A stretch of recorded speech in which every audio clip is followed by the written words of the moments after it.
मंच देंगे, इसीलिए तो पूछा जा रहा है कि आप मंच देंगे, आप राजनीतिक पार्टी बनाएंगे, चुनाव देखिए, में जब उतरेंगे। वर्तमान में जो पक्ष और विपक्ष है राज्य में, अगर इनसे नहीं संभलता है तो जाहिर सी बात है हम लोग को एक प्रयास करना होगा, और उस प्रयास के लिए हम लोग प्रतिबद्ध हैं।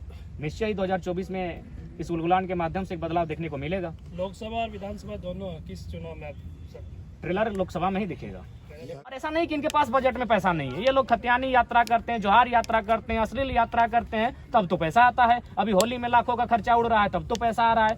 अगर राज्य सरकार मिशन के साथ कार्य करे तो हमारे मजदूरों को हमारे राज्य में ही काम मिल सकता है। और फिलहाल हम लोग यही कहना चाहेंगे कि सभी राज्यवासियों का उस राज्य में पहला अधिकार होता है। आखिर कोई अगर मजदूरी करने के लिए बाहर गया है तो परिवार के लिए गया है। परिवार अगर उसका राज्य में है और वह किसी गैर राज्य में है तो कहीं ना कहीं उस राज्य सरकार पर एक चुनौती का भरा प्रश्न होता है कि आखिर उसने इस राज्य के गठन में क्या किया। तो इसलिए मेरा मानना है राज्य सरकार को राज्य के हितार्थ के लिए कार्य करना चाहिए। तीसरा विकल्प की आप बात कर रहे हैं, आपने बीच में खबर सुना होगा कि आपको लेकर के क्या कुछ टिप्पणियां की गई थी एक पूर्व विधायक के द्वारा। हो उसमें तीसरे विकल्प को तराशना होगा, और नहीं तो फिर ये फुटबॉल के मैच की तरह होगा। गेंद एक बार उस रडार में जाएगी, उधर से किक इधर किया जाएगा, और फाइनली इस राज्य की जनता फुटबॉल की तरह खेलती रह जाएगी और मैंने इधर से उधर लुढ़कती रह जाएगी।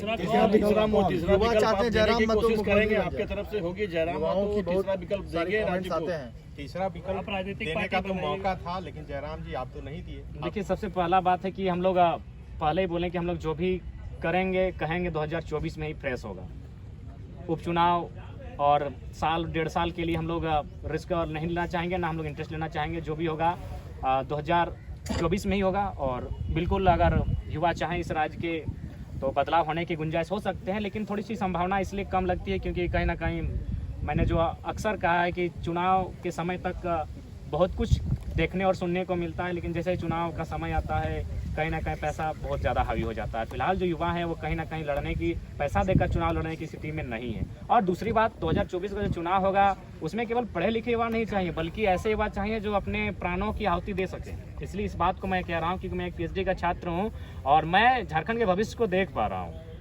क्या देख पा रहा हूँ? आज हम लोग भाषा की बात कर रहे हैं इसीलिए हमारा सामना माफियाओं से नहीं हुआ है। आज हम लोग खतियान की बात कर रहे हैं इसलिए हमारा सामना माफियाओं से नहीं हुआ है। लेकिन आपको जानकारी होना चाहिए, ये झारखंड खनन और इंडस्ट्रियल बेल्ट में आता है। जब हम लोग कंपनियों में, कोयला के खदानों में एंट्री करेंगे उस समय हमारा सामना कोयल माफियाओं से होगा, उस समय हमारा सामना यूपी बिहार के शूटरों से होगा। तो इसलिए अब अगर 2024 में कोई युवा इस आंदोलन के माध्यम से विधायक बनने का ख्वाब देखे हैं तो मैं मानना चाहूँ, मेरा उन्हें संदेश होगा, अपने आप के सर पे मौत का कफन बांध कर आएं। क्योंकि ये बात मैं इसलिए कह रहा हूँ कि हाल फिलहाल माननीय मुख्यमंत्री का जो एक रिलेशन में वाहन का विवाद था उसमें एक कंपनी ने 80 लाख फाइनेंस किया था और वही कंपनी अभी कोल्हान के क्षेत्र में सबसे ज़्यादा जमीन लूटने का काम कर रही है। तो बताइए माननीय मुख्यमंत्रियों के खिलाफ कैसे जाएंगे?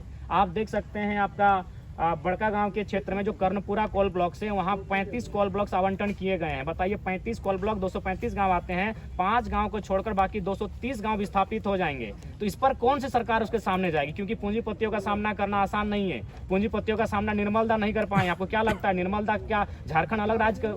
निर्मल दा को मारने में कंपनियों का भी रोल है। स्वर्ण रेखा नदी परियोजना में खुले मंच पर कहता हूं, आपको क्या लगता है शहीद सुनील महतो ऐसे ही शहादत दिए हैं? उसमें कहीं ना कहीं जो जमशेदपुर में स्थापित कंपनियां हैं, अभी नाम मैं समय के साथ लूंगा, उनका रोल है। तो इसीलिए 2024 का जो चुनाव होगा, अगर बदलाव चाहते हैं तो उसके लिए मेरा मानना है कि शायद पहला दौर ऐसा होगा जिसमें यहाँ के चुनने वाले विधायकों को सर पर कफन बांध कराना होगा, क्योंकि उनका सामना माफियाओं से होगा, उनका सामना बड़े बड़े दबंगों से होगा। अगर ये शक्ति उनके पास है तो राज्य में बदलाव हो सकता है, और नहीं तो फिर आप कहेंगे कि जीते जी बदलाव कर सकें, बिना रिस्क लिए बदलाव कर सके, ये संभव नहीं है। आप मंच देंगे, इसीलिए तो पूछा जा रहा है कि आप मंच देंगे, आप राजनीतिक पार्टी बनाएंगे, चुनाव देखिए, में उतरेंगे।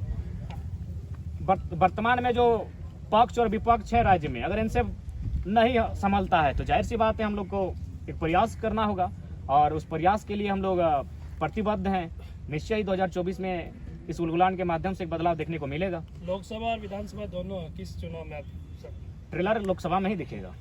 के माध्यम से मैंने रोजगार के अवसर का चर्चा किया है। झारखंड एक पर्यटन के क्षेत्र में बहुत ज़्यादा हमारे यहाँ मैंने सड़क बिछा हुआ है, यानी परिवहन के रूप में, पर्यटन के रूप में, कृषि के रूप में बहुत सारे स्कोप हैं जिनमें झारखंड। आखिर हमारे मजदूर वहाँ क्या करते हैं? केरल में जाके मछली पालते हैं।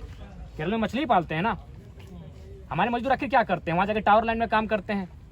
वहाँ तो कोई वे अफसर बनने नहीं गए हैं, मजदूरी करने गए हैं। 12 लाख लोग मजदूरी करने गए हैं। तो यदि झारखंड सरकार, अगर झारखंड राज्य में पर्यटन, परिवहन, कृषि को अगर बढ़ावा देते हैं, अन्य कुछ उद्योगों को, छोटे छोटे कुटीर उद्योगों को बढ़ावा देते हैं अगर कार्य करे, तो संभव है। और ऐसा नहीं कि इनके पास बजट में पैसा नहीं है। ये लोग खतियानी यात्रा करते हैं, जोहार यात्रा करते हैं, अश्लील यात्रा करते हैं, तब तो पैसा आता है। अभी होली में लाखों का खर्चा उड़ रहा है, तब तो पैसा आ रहा है। अगर राज्य सरकार मिशन के साथ कार्य करे तो हमारे मजदूरों को हमारे राज्य में ही काम मिल सकता है। और फिलहाल हम लोग यही कहना चाहेंगे कि सभी राज्यवासियों का उस राज्य में पहला अधिकार होता है। आखिर कोई अगर मजदूरी करने के लिए बाहर गया है तो परिवार के लिए गया है। परिवार अगर उसका राज्य में है और वह किसी गैर राज्य में है तो कहीं ना कहीं उस राज्य सरकार पर एक चुनौती का बड़ा प्रश्न होता है कि आखिर उसने इस राज्य के गठन में क्या किया।